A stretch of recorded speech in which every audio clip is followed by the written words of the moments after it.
Donc, bonjour à tous, je suis Stéphanie Vandentoren, donc médecin épidémiologiste. Je travaille à Santé publique France et je suis chercheur affilié ici au Bordeaux Population Health. Je vais vous présenter aujourd'hui un peu, comme l'a dit et rappelé Gabriel, la santé mentale, qui est un concept, comme il vient de l'expliquer, vraiment qui ne prend pas en compte que la pathologie. Mais je vais peut-être axer aussi le propos sur le fait que la santé mentale, elle ne peut pas s'étudier isolément de tout son contexte et en particulier des conditions de vie. Je vous ai illustré ici un petit peu certaines de ces conditions de vie. Je vais peut-être m'appuyer un petit peu avec des illustrations un peu plus sur les conditions de travail et les conditions de logement, par exemple, pour rendre le propos un peu plus concret. Alors, quelques concepts fondateurs d'abord. Donc la santé, elle a évolué vers le concept de santé globale, notamment depuis la charte d'Ottawa de 1986, qui va définir la santé comme le résultat d'un ensemble de facteurs sociaux, environnementaux et comportementaux, et non pas comme l'expression purement individuelle d'une absence de pathologie. Je vous donne aussi des définitions d'autres concepts qui sont adaptés aussi à la santé mentale. Notamment, vous en avez peut-être entendu parler dans vos pratiques de la littératie en santé.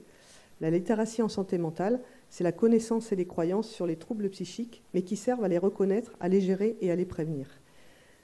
Je pensais intéressant de vous montrer aussi un peu ce concept, parce que c'est sur ce concept qu'est fondé le modèle d'intervention des premiers secours en santé mentale, si jamais vous l'avez déjà pratiqué dans vos pratiques, et qui est reconnu comme efficace sur la personne sur le court et le long terme.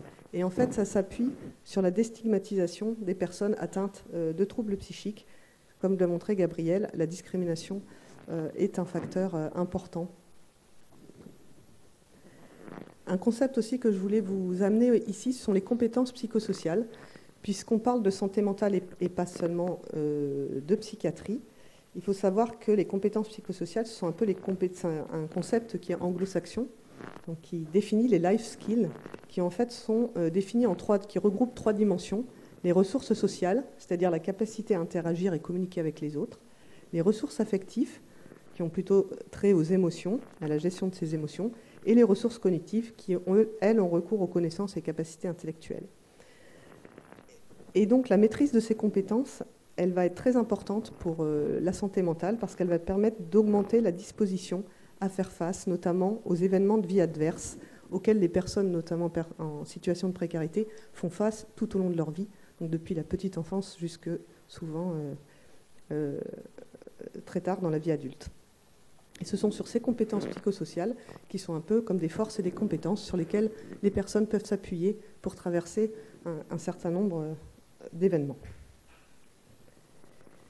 D'autres concepts fondateurs dont on va parler aujourd'hui sont les inégalités sociales de santé. Ce sont des différences de santé qu'on va retrouver de façon importante et systématique, et les mots sont importants, dans l'état de santé qui vont être observés entre différents groupes sociaux. Ça veut dire que ces inégalités, elles ne sont pas dues au hasard ni à des facteurs biologiques. Donc je ne parle pas, par exemple, d'inégalité d'âge, parce que dans ce cas-là, ce sont des disparités. Plus on augmente en âge, plus on est malade. J'ai envie de dire, c'est un peu inévitable.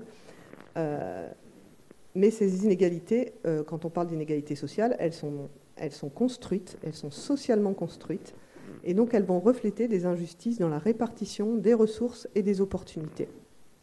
Donc en fait, elles vont être le produit des conditions de vie qui sont inéquitables, où certains groupes vont moins avoir accès au système de santé, à l'éducation, à un logement décent, à un emploi stable ou à un environnement sain. Et ça a un impact direct sur la santé mentale. C'est ce qu'on va définir ensuite et qu'on mesure ensuite dans les études, notamment épidémiologiques ou quantitatives, quand elles sont sociologiques ou issues des sciences humaines et sociales. Ça va être le gradient social de santé. Ce gradient, c'est les conditions inégales de vie de ces individus, et c'est ce qu'on va appeler les déterminants sociaux de santé, qui vont expliquer toutes les différences de santé, et notamment en santé mentale, qu'on va retrouver entre les différents groupes populationnels.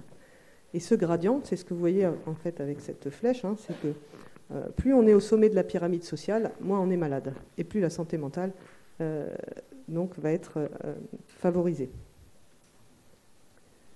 Alors, ce sont quoi les déterminants sociaux de la santé? Ce sont des facteurs structurels. Structurel, c'est important parce que ça dépend en fait d'un contexte politique, économique, environnemental ou culturel. Les normes, par exemple, les valeurs d'une société, qui vont influencer les conditions de vie, qui vont être à l'origine des inégalités de santé. Donc ça englobe la répartition du pouvoir, les revenus, la répartition des biens et des services, pas seulement des services de santé, les services culturels, le loisir, les conditions de vie, que ce soit l'accès aux soins, mais aussi l'accès à la scolarisation, à l'éducation, aux loisirs, à un habitat sain et un environnement. Notamment, quand on parle d'environnement, c'est par exemple la proximité avec des espaces verts, ou comme on en parle aujourd'hui, comme il fait chaud, par exemple, à l'espace aussi de l'eau. Et puis en santé mentale, comme en santé générale, il y a un certain cercle vicieux qui se met en place.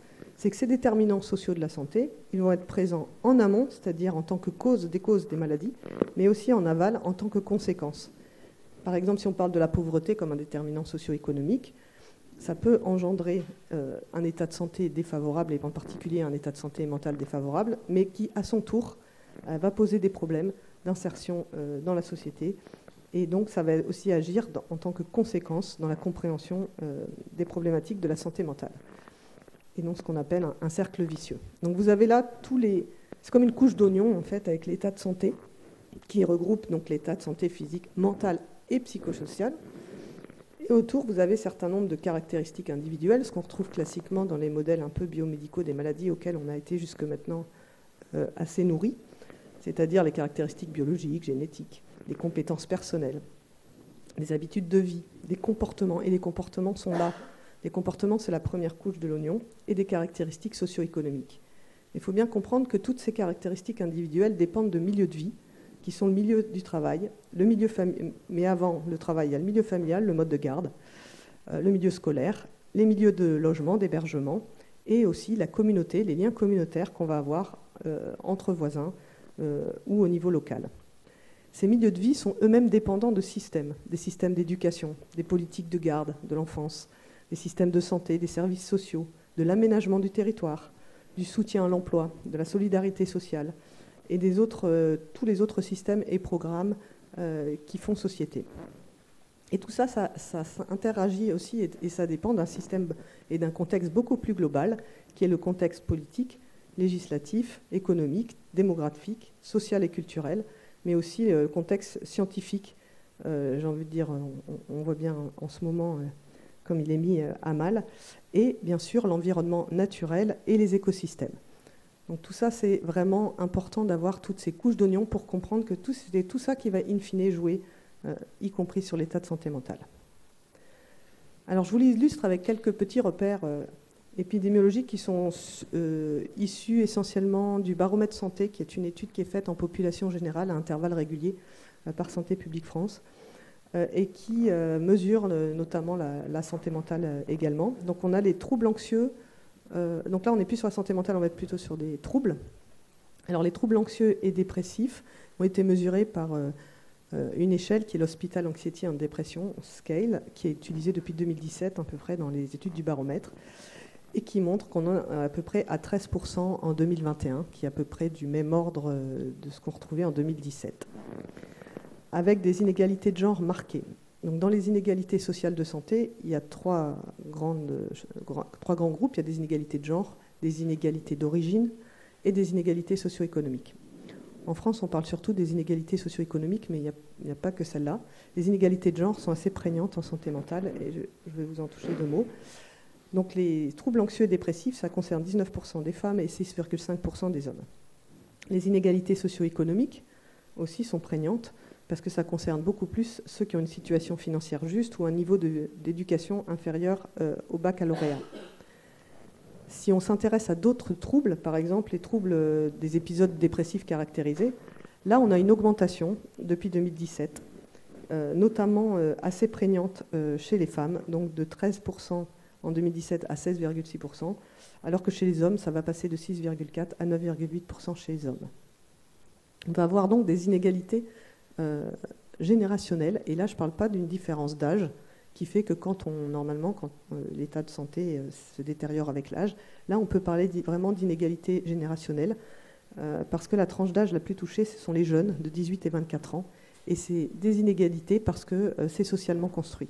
Ce sont des jeunes ces jeunes générations qui sont touchées de plein fouet par la crise du logement, par la crise de l'emploi, etc.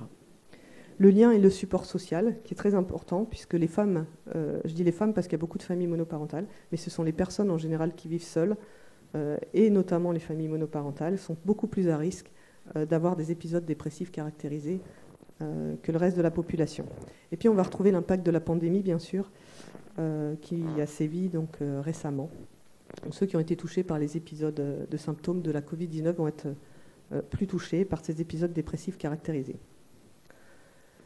Si on va un peu plus dans la pyramide de ce qui est le plus grave, on a vu que c'était lié à un décès prématuré, et notamment le suicide, où les pensées suicidaires et les tentatives de suicide sont à peu près de 4,2% de la population générale en 2021, avec des inégalités générationnelles assez fortes, puisqu'on a 7,2% chez les jeunes, notamment les jeunes de 18 à 24 ans.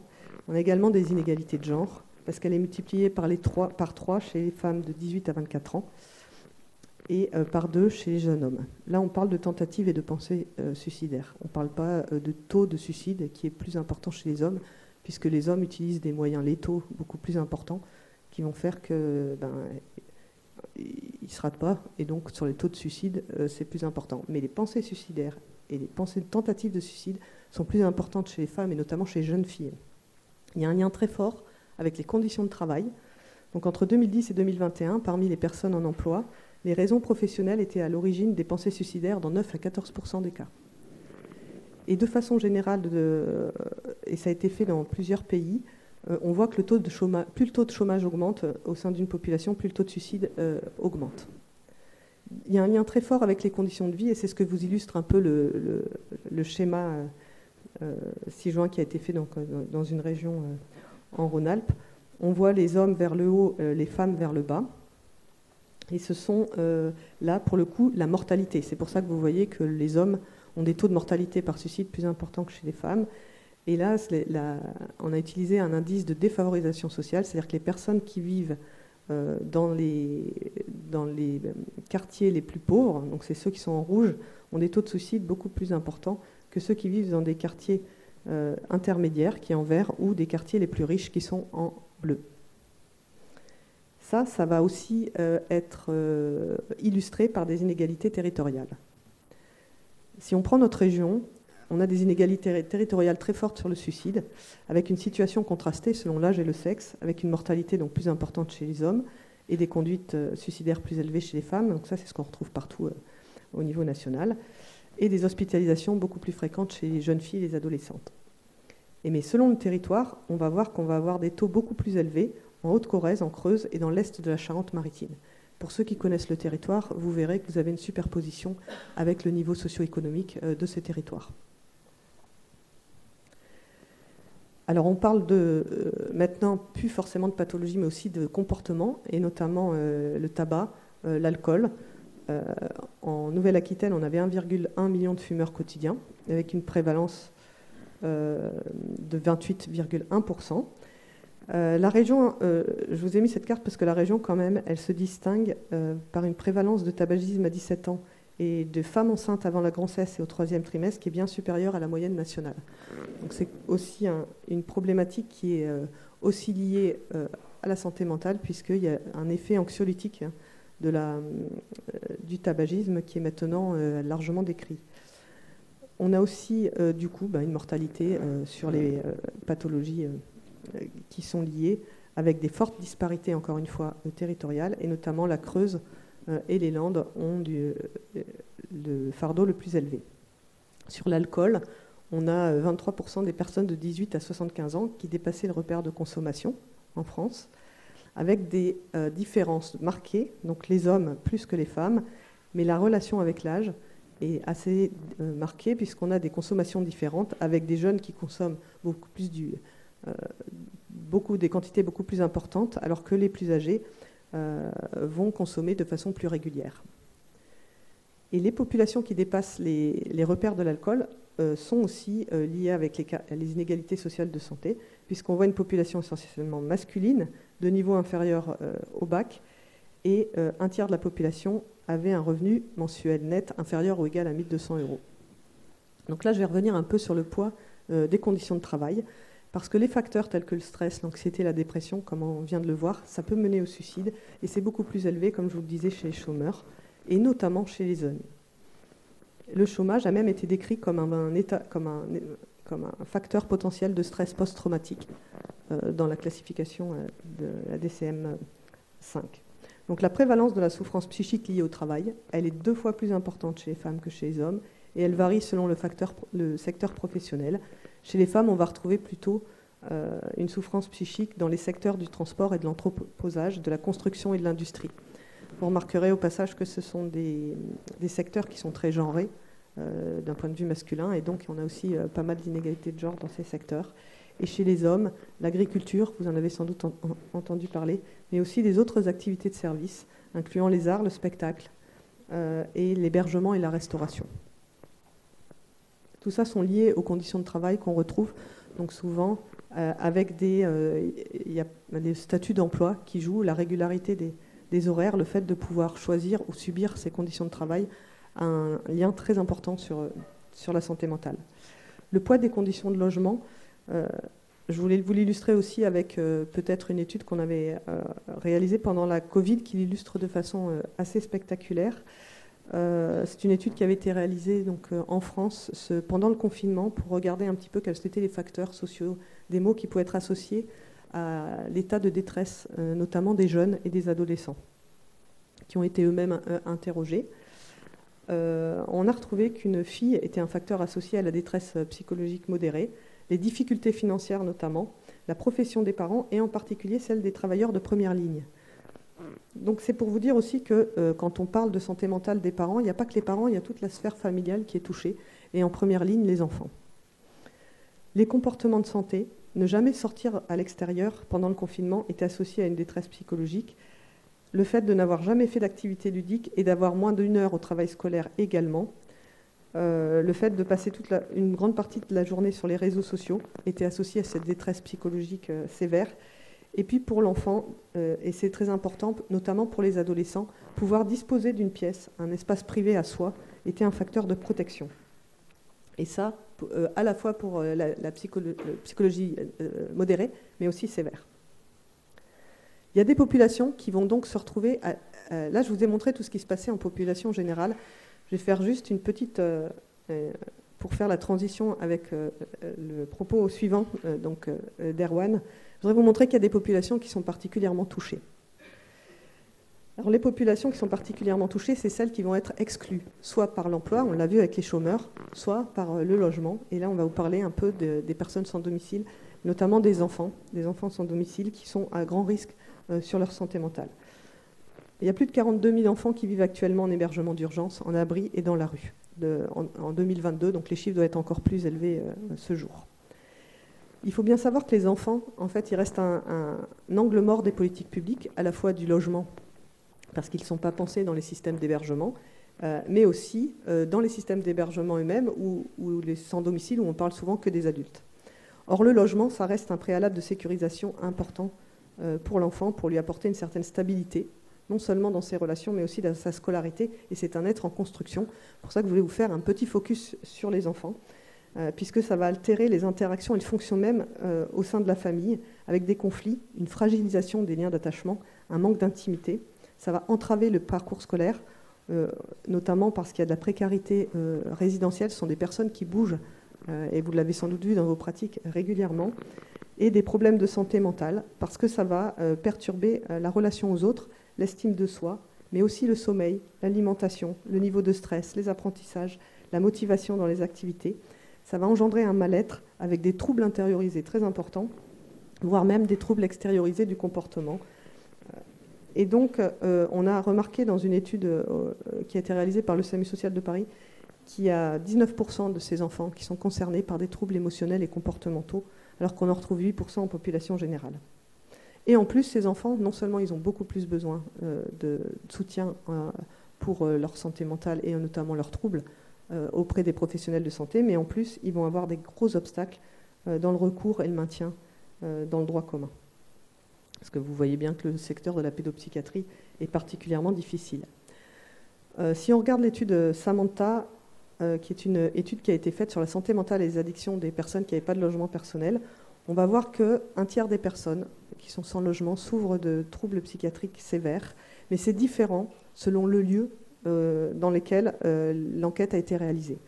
Si vous regardez les centres d'hébergement d'urgence, vous allez avoir 18,7% de troubles psychotiques, alors que vous n'avez que 5,2% de troubles de l'humeur sévère. Si vous êtes dans les hôtels sociaux, qui sont plutôt à droite, vous avez 24,8% de troubles anxieux et très peu de troubles psychotiques. Pourquoi ? Parce que dans les hôtels sociaux, on va retrouver des femmes, et notamment des femmes avec des enfants, alors que dans les centres d'hébergement d'urgence, vous avez plutôt des hommes seuls, sans enfants. Donc l'importance aussi de ces enfants qui sont particulièrement prégnants maintenant, les familles sans domicile. Je voudrais revenir un peu dans Samantha sur le poids des premières expériences de vie. Ce qu'on voit, c'est que les personnes d'origine française qui ont vécu des événements adverses, notamment avant l'âge de 18 ans, présentent un risque vraiment accru de troubles psychiatriques sévères. Là, on parle de psychose, on ne parle pas de troubles anxieux. 50% des personnes qui avaient subi des violences répétées avaient au moins un problème psychotique versus 23% de ceux qui n'avaient pas subi ces violences. Cette slide pour vous rapporter un petit peu le poids des violences, puisqu'on ne fait pas beaucoup de campagnes en fait, de prévention contre les violences. On considère encore trop souvent que les violences familiales sont un problème de la sphère intime, alors que c'est un problème sociétal. Un fort renoncement aux soins, parce que malgré ces personnes-là, il n'y en avait que 18 qui étaient suivies pour leurs troubles, et plus de 72% qui avaient renoncé aux soins. Les familles, maintenant, sont prépondérantes dans l'espace, j'allais dire pas que, là c'était en Île-de-France, mais pas que, vous le retrouvez aussi à Bordeaux, dans la métropole. Maintenant, les personnes sans abri, c'est plus l'homme de 40 ans qu'on avait avant, hein, qui était en bleu, c'est les hommes, en jaune, c'est les femmes. Une pyramide des âges, ça dit qu'en bas, c'est les jeunes, en haut, c'est les personnes âgées. Et là, vous avez donc une pyramide qui était essentiellement sur la droite avant, donc c'était plutôt des hommes assez âgés, alors que maintenant, vous voyez que vous avez une symétrisation, donc essentiellement des femmes avec des enfants, et l'aplatissement de la pyramide du bas montre que c'est des enfants de bas âge, et donc de moins de 6 ans. Ce que ça a montré, en fait, cette étude sur Enfam, donc qui est une étude sur les enfants et les familles sans logement, c'est que ces familles, elles ont un cumul de vulnérabilité au carrefour du fait qu'elles soient mères, et donc c'est un état de remaniement psychique très important et de fragilité également, qu'elles sont sans domicile, mais aussi elles sont souvent des femmes migrantes, et donc elles cumulent ces trois effets. C'est une population qui est souvent non francophone et qui subit une forte instabilité résidentielle. Donc on a des niveaux de prévalence, je ne sais pas si vous vous rappelez les chiffres que je vous ai montrés en population générale sur les dépressions.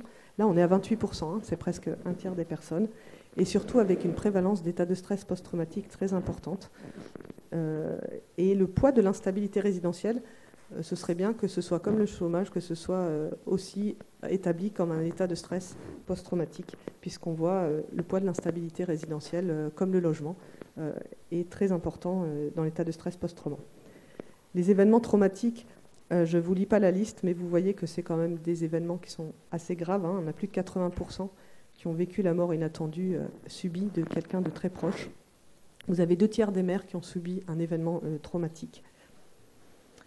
Vous pouvez retrouver aussi tout un numéro de Rhizome Anxiété qui vous décrit un petit peu cette vulnérabilité un peu sous-jacente de personnes en situation de précarité, que je vous invite à lire, c'est un très beau numéro. On a souvent une vulnérabilité sous-jacente commune entre la dépression et l'état de stress post-traumatique, avec un cumul de difficultés sociales. Souvent, il y a un manque d'assurance maladie, un soutien social insuffisant, et aussi un cumul de difficultés médicales. Et là, on a des fortes expositions au psychotrauma, non seulement dans le pays d'origine, mais aussi pendant la migration, et surtout, et c'est là-dessus que je voulais insister, sur ce qui se passe dans les conditions d'accueil dans le pays d'arrivée. Et notamment des longs délais de demande d'asile qui impliquent l'exclusion, l'isolement social, la solitude, les problèmes de santé, un stress énorme au niveau de l'acculturation, la discrimination ou des barrières linguistiques, des difficultés liées au droit au travail pour garantir des conditions de vie et de logement stables. Pour vous montrer un peu cette gradation, et je rejoins ce qui a été dit tout à l'heure, ce n'est pas une question de mettre des groupes séparés les uns des autres, c'est plutôt pour vous montrer la continuité de toutes les conditions de vie qu'on retrouve et qui traversent toute la société, et avec au bout des gens qui sont vraiment et qui cumulent un peu toutes les difficultés, qui peuvent être les exilés et en particulier les enfants, puisqu'ils ont en plus une vulnérabilité physiologique et psychique importante. Il y a beaucoup de publications qui documentent l'association entre la santé des mères et les difficultés émotionnelles des enfants. Et en moyenne, on retrouve un score de 11,3 dans les enfants qui sont sans domicile. 11,3, ça veut dire en fait que plus vous avez un score élevé, plus vous avez des risques très forts de troubles émotionnels et comportementaux. En général, c'est 8. Le score est de 8. Donc ça a été fait par le Strengths and Difficulty Questionnaire, qui est un outil qui permet de scorer un peu ces difficultés émotionnelles et des conduites. Ce qu'on voit beaucoup chez les enfants en situation de sans domicile, c'est que c'est beaucoup aussi des troubles intériorisés à type d'anxiété, de séparation, plus que des troubles extériorisés, avec des différences filles-garçons. Ce que subissent ces enfants, c'est beaucoup d'intimidation et de moquerie, beaucoup de difficultés pour s'intégrer, et un besoin de se sentir chez soi qui n'est pas du tout rempli. Donc en termes de perspective, pour ces enfants-là, ce qu'on pense, et pas que pour les enfants, mais pour ces personnes en situation de vulnérabilité au bout de la chaîne, c'est qu'il y a un système de santé qui existe, donc c'est ramené vers le droit commun, des professionnels de la santé mentale soient formés aux particularités de ces populations, qu'on puisse mettre en place des gratuités. Donc on a des systèmes qui marchent bien, même s'ils sont mis en cause actuellement, qui ont prouvé leur efficacité, notamment l'AME et la complémentaire santé, les PASS, qui sont aussi des bons dispositifs, et qui permettent une évaluation et une prise en charge globale. Mais il y a des insuffisances, vraiment des manques de professionnels au niveau de la santé mentale, d'interprètes, des accès difficiles à la couverture sociale, une grande méconnaissance du système de santé, y compris de santé mentale et de la possibilité de soins, et vraiment un gros besoin de coordination des acteurs entre eux. Donc ce n'est pas le dispositif du 3PN qui va me contredire. L'impact de la santé mentale, un petit focus sur ce qu'on peut faire pour limiter un petit peu le poids qui va retentir sur les enfants. Il y a des initiatives qui sont probantes, qui existent, notamment STARD, qui permet de diminuer les difficultés émotionnelles et comportementales des enfants de 1 an après que les mères aient été traitées pour dépression. Vous retrouvez les publications entre parenthèses qui montrent l'efficacité de cette intervention. Parce que la prise en charge de la dépression des mères, c'est un cercle vertueux. Ça diminue les conflits conjugaux et parentaux, ça diminue les difficultés émotionnelles et comportementales des enfants, et ça va donc améliorer la disponibilité des parents et leur stress lié à la parentalité, parce qu'on est, comme tout à l'heure, dans ce que je vous montrais sur les déterminants sociaux, dans une espèce de cercle vicieux. Parce qu'une fois le cercle vicieux dont je vous parlais, une fois qu'on a une bonne santé mentale, ça facilite aussi l'accès à l'emploi, ce qui est très compliqué quand on est en détresse. Un soutien à la parentalité avec des visites à domicile dès la maternité et par les PMI. Il y a un besoin de généraliser l'entretien prénatal précoce et lors de la consultation du postpartum pour dépister un petit peu la dépression du postpartum, évaluer la qualité de relation mère-enfant et de pouvoir orienter en cas de difficulté très précocement. Et en conclusion, quand même, ça, ce sont des petites, je ne vais pas dire des petites mesures parce que c'est déjà compliqué à mettre en place, mais s'il y en a une qui est très importante aussi à avoir en ligne de mire, puisque, comme je vous montrais, le modèle des déterminants sociaux, ça dépend vraiment du contexte politique et social. La recherche produite ces dernières années font vraiment dans le sens de Durkheim, de ce qu'il avait montré déjà en 1897, c'est qu'il n'y a pas que les périodes de récession économique, en fait, qui augmentent les problèmes de santé mentale et en particulier de suicide, puisque ça a été mesuré par les taux de suicide. Il y a aussi des périodes de croissance économique, et en particulier quand elles contribuent à augmenter les inégalités. C'est un peu la notion en fait de santé aussi, de sa situation perçue. Quand tout le monde va mal, c'est différent que quand il y a une partie de la population qui va très bien et une autre qui va très mal. Et cette différence, elle est encore plus délétère sur la santé mentale et notamment sur le suicide, puisqu'on assiste à une fragmentation des relations sociales. Et la cohésion sociale, nous sommes tous des animaux sociaux, est particulièrement important sur la santé mentale. Donc ça implique que les politiques publiques qui contribuent ou qui minimisent les inégalités économiques peuvent avoir un impact sur la souffrance psychique et le suicide à un niveau macro. Donc cet effet devrait se comprendre dans l'impact psychosocial des inégalités sur les individus et donc peut-être prêcher pour essayer de lutter ou en tout cas de ne pas aggraver les inégalités sociales dans notre pays, puisque c'est ça, en fait, in fine, qui jouera le plus sur la santé mentale des individus et donc sur les taux de suicide qui sont malheureusement en ce moment assez élevés. Voilà ce que je voulais vous dire sur ces déterminants sociaux.